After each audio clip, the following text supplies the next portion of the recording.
We are an alien presence in the house of our masters. Yeah, that's right. Entirely at the mercy of the bureaucratic power structure. Right. The facts are plain. We are not taken seriously by those who govern us. Right.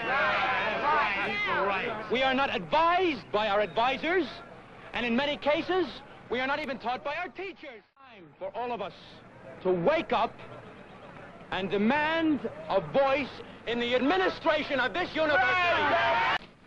Look, Walter, we want you with us. You're a Class AA grind, but you have the ear of students and faculty members we can't reach.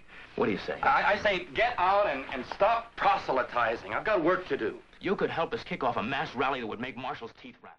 Look, I am not an activist. In nearly 4 years, I've signed my name to one civil rights petition. And don't bug me about that commitment, Jazz. I don't want to relate. I don't want to communicate. I just want to be left alone, and I want to study. Is that clear? This is Peter Wicklaw. Michael, I second the welcome. Hello. You a transfer student? No. How do you happen to be coming in the middle of a semester? It's a special permission deal. I'm helping Dr. Cortland with an experiment. Oh, a lab technician, huh? Pete's not happy unless he can stick you with a label. What am I again? A Class AA grind? In translation, he's hooked on books and has a very heavy schedule. Yeah, they're much too heavy to waste time listening to the voice of rebellion. You are really pathetic. You know that everything I say is absolutely right. But you'd rather fall back in a cynical pose than lift a finger to help. Why, Walter? Why? Because you come on like old Juggernaut himself, and because I am basically a pacifist, a coward, and a lover. I can sum it up is a low growl when my cave is invaded. Not very impressive, is it? Did Peter tell you how much we need your influence? Forget it. No. Walter, listen to me. Peter's written a blistering editorial for the Medwin Times attacking the demonstration ban. Writing on the wall. Now can you read it? No paper today. What it doesn't say is why there's no paper today. Why?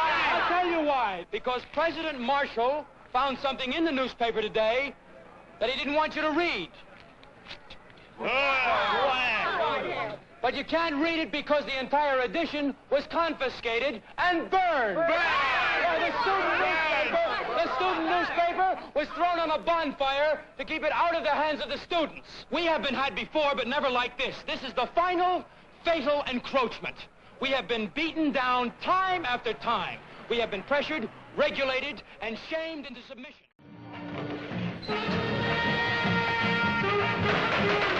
Darn shame about that editorial. An inflammatory piece of rabble-rousing. End of quote. The faculty advisor. What does he know? Anyway, you'll think of something else. Sure, you will. Good night, you carefree college kids. Rah, rah, rah. Night, Mara. Hey, wait for me! Well, they were scared of it. That's something, you know. I'm not even sure it was the right handle.